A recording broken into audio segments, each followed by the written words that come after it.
Merci, chers membres de la communauté. Merci, on se retrouve encore aujourd'hui dans notre espace pour analyser, comme toujours, les questions d'actualité. Nous remercions nos amis de Tanzanie qui nous ont appelés, nos amis du Rwanda qui nous ont appelés. Je me pose même la question, les Congolais qui sont là, je ne sais pas comment ils sont, est-ce qu'ils sont à l'aise. Les amis du Rwanda qui nous ont appelés. Nos amis du Canada, nous avons reçu beaucoup d'appels. Du Royaume-Uni aussi, on a reçu beaucoup d'appels. En tout cas, merci. Et voilà, encore aujourd'hui, on est là pour analyser, comme toujours, les questions d'actualité. En tout cas, merci. Continuons à partager l'émission, partageons les liens, multiplions-nous, soyons plus nombreux pour que nous puissions chaque jour pondre des idées intéressantes pour l'intérêt de la nation. Parce que vous savez bien, nous ici, on parle nation, on ne parle pas individu, on est patriote, on est républicain. Et voilà, nous devons plus parler République démocratique du Congo que tout autre aspect, sinon pas des individus, pas des attaques personnelles, sauf si l'argument de l'individu, de la personnalité qui avance, intéresse maintenant la vie de toute une communauté. À ce moment-là, nous allons analyser. Parler simplement individu, en tout cas, ce n'est pas de notre nature. En tout cas, merci. On se retrouve encore aujourd'hui. Nous avons quelques questions. S'il vous plaît, chers membres de la communauté, ne zappez pas aujourd'hui. Suivez l'émission du début jusqu'à la fin. Beaucoup de révélations ici. Nous vous rassurons, beaucoup de révélations. Suivons l'émission du début jusqu'à la fin. La première question concerne cette proposition de contrat de minerais entre la République démocratique du Congo et les États-Unis. Nous parlons proposition parce que ce n'est pas encore concrétisé. Mais nous affirmons à travers l'analyse que vous allez suivre ici que c'est une démarche déjà délibérée par le gouvernement congolais, acceptée par les États-Unis. Ce qui reste maintenant, c'est la matérialisation. Et je crois dans 1 ou 2 jours, on peut avoir d'autres informations sur la matérialisation de ce projet. Et cette question, nous allons l'analyser. De quelle manière? Nous parlerons maintenant du point de vue de Moïse Katumbi, qui a pris son expérience comme ancien gouverneur pour dire qu'il n'y a plus de mines, ce ne sera pas possible que cet accord soit conclu. Alors nous allons voir. Et pourtant, déjà demain 6, une délégation congolaise sera aux États-Unis et échanger avec les sénateurs américains sur la question. Et vous aurez toutes les informations à travers votre émission. Nous avons la position de Corneille Nangaa face aux Rwandais. Pour lui, il n'a pas connaissance de la présence des militaires rwandais aux côtés de ses troupes. Et c'est là que nous allons vous expliquer des questions que nous abordions hier, que beaucoup ne savent pas. En tout cas, aller au fond pour creuser et démontrer les stratégies qui sont montées et éventuellement aussi les faiblesses de notre part qui sont affichées et que nous avons en tout cas endossé comme une irresponsabilité du fait de n'avoir pas compris qu'il fallait poser les actes, par exemple pour l'octroi des cartes d'identité pour les Congolais. Tout ça, nous allons en tout cas les développer ici. Nous allons parler de la matérialisation maintenant de ces menaces de janvier. Ici, nous voyons l'Allemagne. On parlera du Royaume-Uni, également du Canada, qui ont pris des sanctions contre le Rwanda. Sanctions, sanctions, sanctions. Quel effet? C'est là la grande question que beaucoup de Congolais se posent. En tout cas, merci. Merci beaucoup. Merci, nous vous remercions. Mais bien avant, nous avons certaines informations. La première, c'est que vous savez tous qu'en date du jeudi dernier, à Bukavu, il y a eu 2 détonations, 2 grenades jetées qui ont occasionné plusieurs morts à l'occasion du meeting de Corneille Nangaa à la place de l'Indépendance. Nous vous avons balancé les images la fois passée où vous étiez en train de voir les militaires, je ne sais même pas les appeler militaires ou comment, de M23 qui lançait des grenades à la foule après le départ de Corneille Nangaa et juste après que le public crie et demande le retrait pur et simple des militaires rwandais. Ça veut dire que le public ne supportait pas voir la présence des militaires rwandais sur le sol congolais, précisément à Bukavu. Et à la suite de ces cris, et ces militaires n'ont su que prendre des grenades et jeter à la foule. Et conséquence, il y a eu plusieurs morts. Et une messe d'action de grâce a été dite en mémoire de ces personnes décédées à l'occasion. Vous voyez les images, c'est très déplorable. Et c'est comme ça qu'est devenu le Congo aujourd'hui. Des morts en cascade, des tueries non contrôlées, de massacres. Et moi, Pascal, je vais plus loin pour parler souvent du génocide. C'est tout ce qui s'est passé à Goma. J'ai toujours parlé du génocide parce qu'on a ciblé toute une communauté. On a bien voulu effacer une communauté. En tout cas, merci.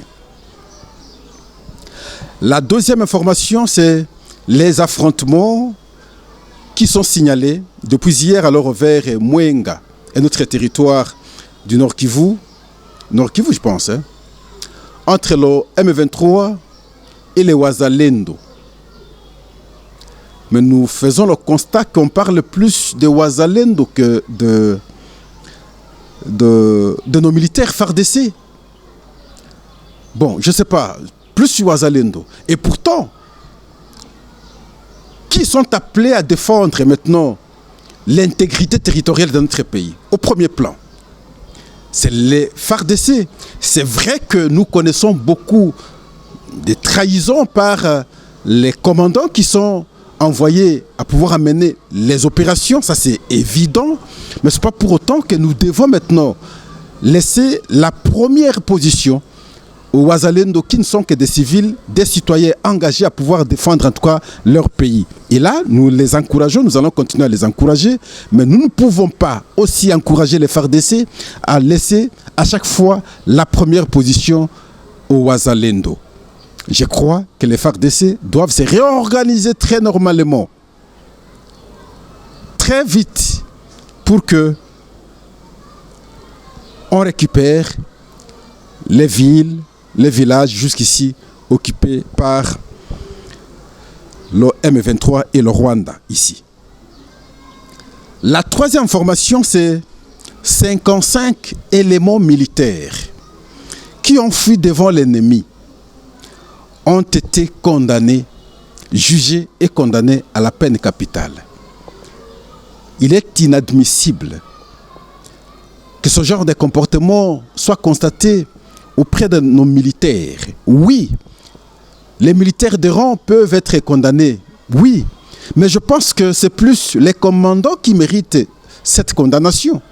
Parce que ce sont eux qui, vous aviez vu dernièrement, nous vous avons balancé les images, des entrepôts de minerais, enfin des entrepôts plutôt de munitions laissés pour que le M23 vienne les récupérer. C'est ces commandants qui sont dans les opérations, souvent en intelligence avec l'ennemi, qui poussent, qui appellent en même temps nos militaires à pouvoir se retirer. Je crois qu'ils sont les premiers responsables. Nous devons être à mesure de les identifier. Qu'un travail sérieux également, ça c'est notre prière, soit fait dans le corps militaire pour identifier ces éléments qui sont en intelligence avec l'ennemi. Je veux vous rappeler ici qu'avant le départ de Joseph Kabila du pouvoir, il avait réuni pratiquement tous les généraux. Suivez bien mon regard. Il avait bien réuni tous les généraux et tout général a été engraissé avec promesse. Soyez plus prudents. Soyez plus prudents. En tout cas, merci. Ça, c'est le volet information et nous commençons nos analyses maintenant. En tout cas, merci. La première question d'analyse, c'est comme nous vous avons dit, en rapport avec le contrat qui est censé être conclu entre la République démocratique du Congo et les États-Unis. Quand cette information a fuité, c'est le président de Ensemble, Moïse Katumbi, qui dit ceci. Nous reprenons ses propos. toutes les mines ont disparu à 98% en République démocratique du Congo. Il n'y a plus de mines.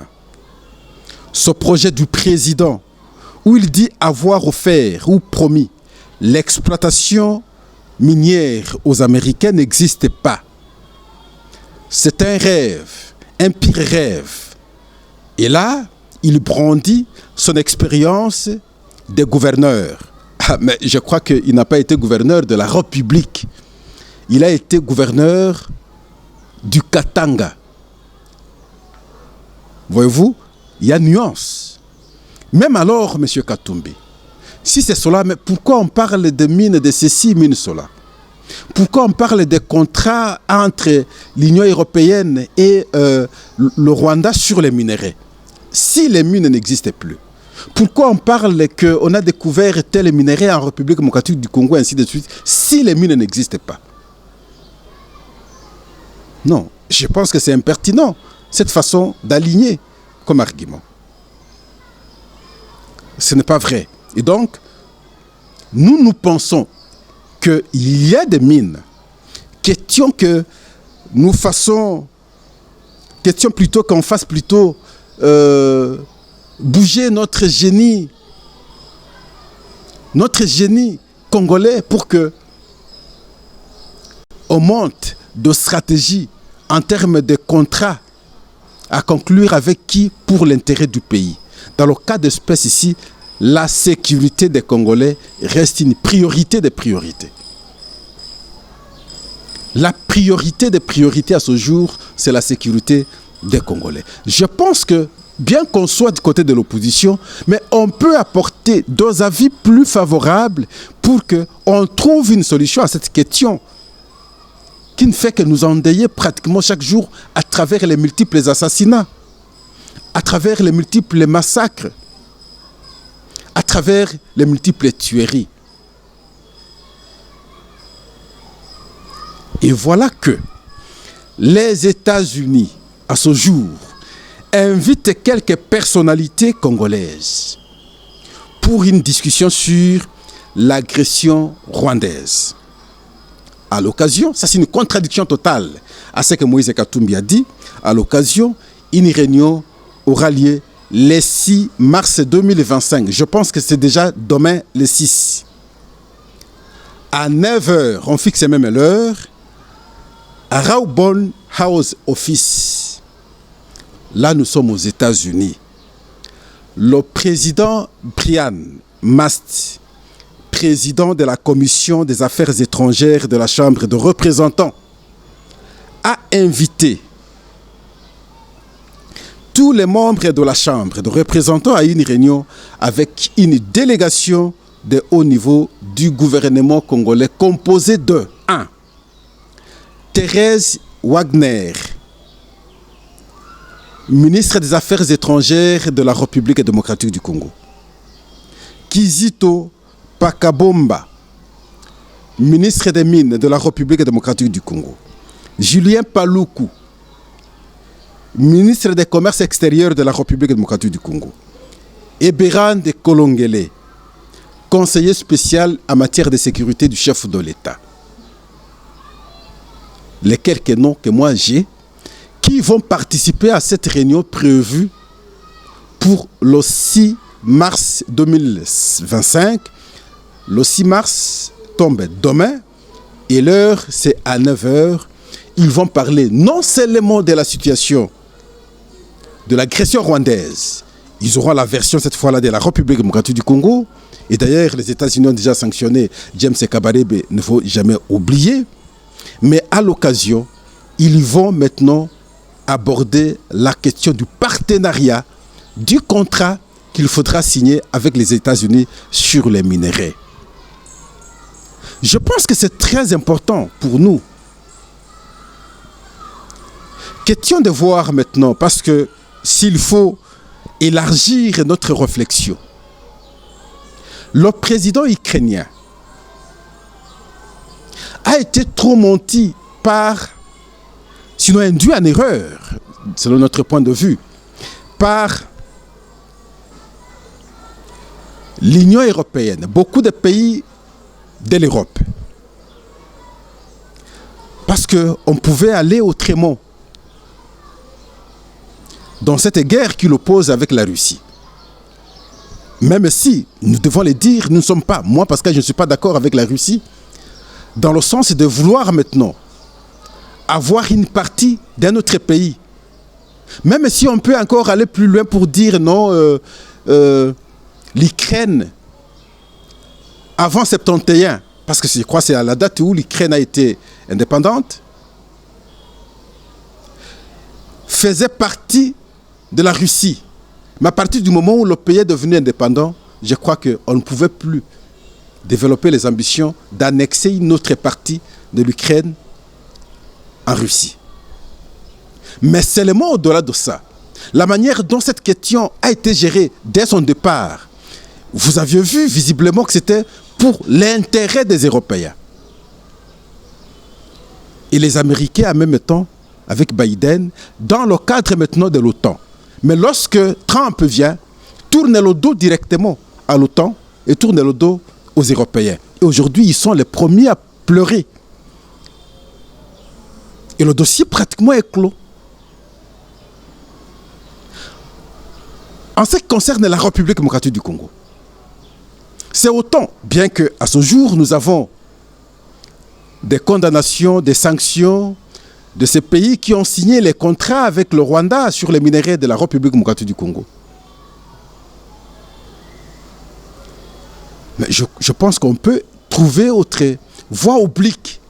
Le cas des États-Unis ici, par exemple, qui n'est pas concerné dans ces contrats avec le Rwanda et la République démocratique du Congo, peut l'avoir comme partenaire afin de trouver solution à cette crise par l'exploitation des minerais.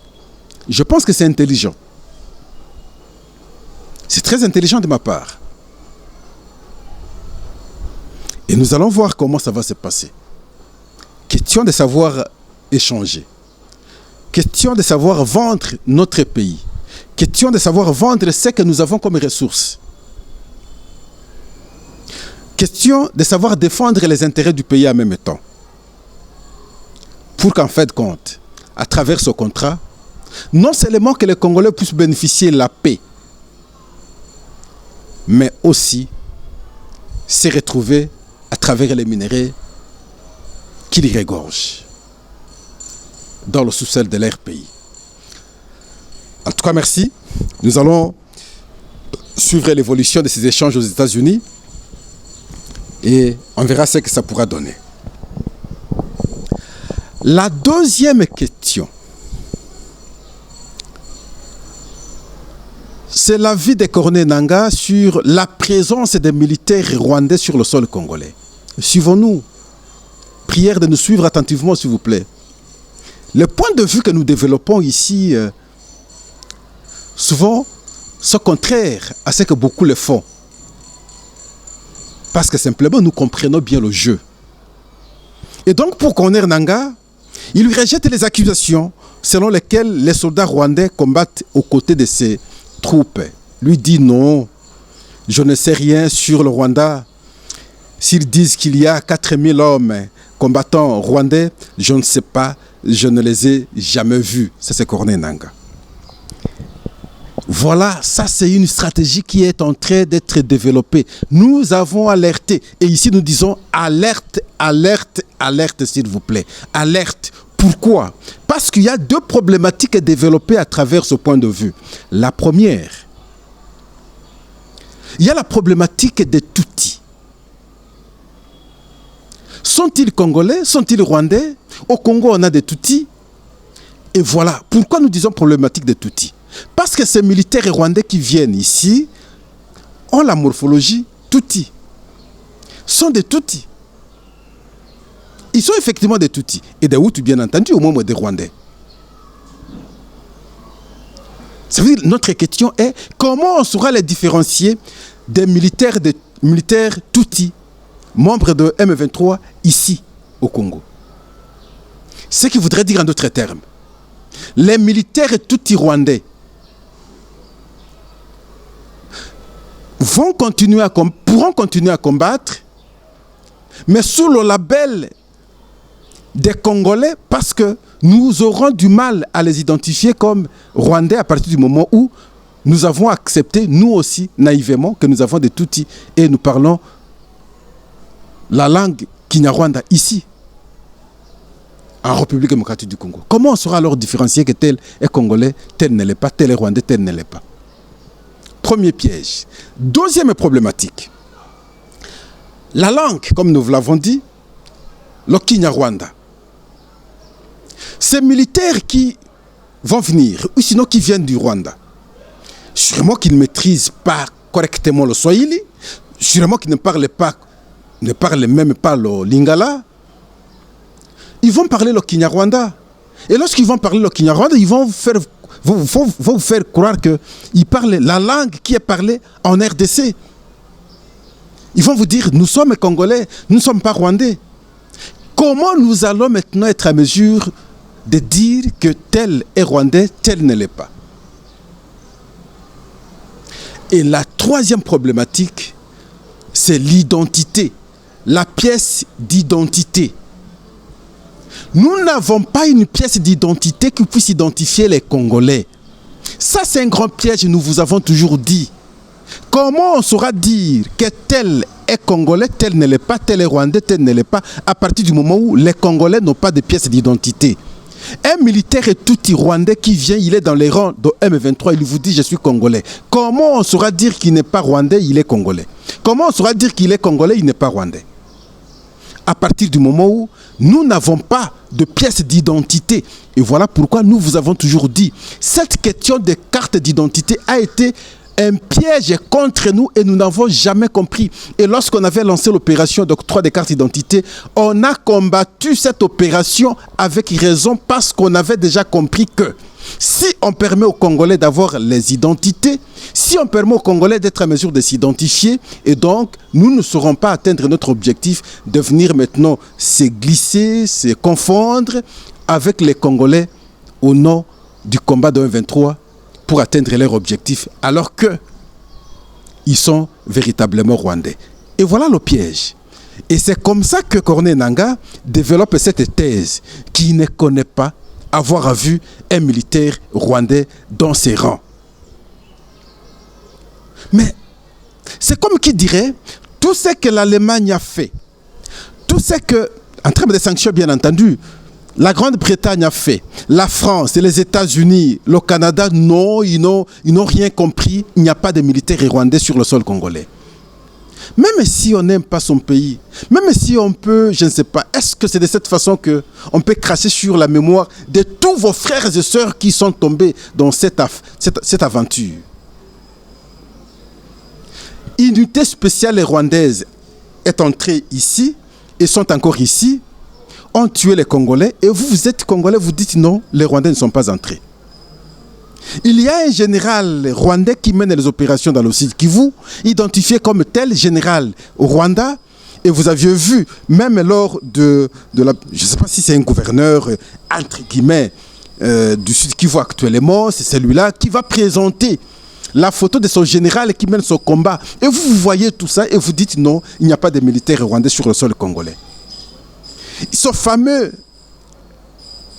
gouverneur que vous avez nommé, qui est rentré au Rwanda, faire appel à ses frères de venir maintenant envahir le Congo, il dit, ces gens, nous les avons occupés et nous sommes là, venez, n'hésitez pas, venez vite à cet instant pour que nous occupions des grands espaces. Vous dites, vous ne voyez rien. Et par après, vous dites, vous vous battez pour l'intérêt des Congolais. Vous vous battez pour l'intérêt des Congolais tout en facilitant le Rwanda de s'installer très suffisamment dans votre pays. Tout en protégeant le Rwanda contre toutes les infractions commises sur le sol congolais. Et vous vous dites, vous êtes Congolais. Et les crimes commis ici, crimes de guerre, crimes contre l'humanité, crimes de génocide d'ailleurs, qui est l'auteur premier? Prière la Cour pénale internationale de faire vite afin que les mandats d'arrêt internationaux soient lancés, que les responsables répondent de leurs actes. Prière la Cour pénale internationale. On attend que cela arrive vite. Et donc, Corneille Nangaa ne peut pas avancer un tel argument. Le monde entier sait que, à ce jour, la République démocratique du Congo est agressée. Pascal et moi je dis, la République démocratique du Congo est occupée parce que la guerre est d'occupation. Ils sont venus, ils s'installent, ils s'appellent, ils viennent nombreux pour occuper les espaces, les villages en République démocratique du Congo afin qu'un jour, ils s'autoproclament.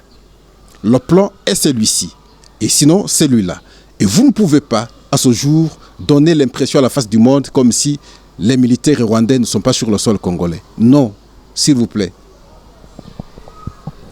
Merci. L'autre question. Cette guerre d'occupation, l'Allemagne a concrétisé sa menace de janvier en suspendant ses nouvelles aides au développement au Rwanda. Voilà, des actes qui contredisent le propos de Corneille Nangaa. Berlin a emboîté les pas au Royaume-Uni et au Canada, qui a pris, dernièrement ici au Canada, bon nombre de sanctions contre le Rwanda. Mais les Congolais se posent une question. Oui, beaucoup de condamnations, beaucoup de sanctions. Le Rwanda ne sort toujours pas du sol congolais. Et là aussi un piège. Hein? C'est comme nous vous avons dit, comment on saura que le Rwanda a sorti ses militaires? Comment on saura que le Rwanda a fait entrer ses militaires? Le Rwanda ne sort toujours pas ses militaires. Le Rwanda ne quitte toujours pas le sol congolais. Le Rwanda est toujours là. Et alors qu'on a pris beaucoup de sanctions. Que servent ces sanctions? Que servent ces condamnations? Est-ce que de simples formalités ou elles seront contraignantes pour que le Rwanda se plie très rapidement et se conforme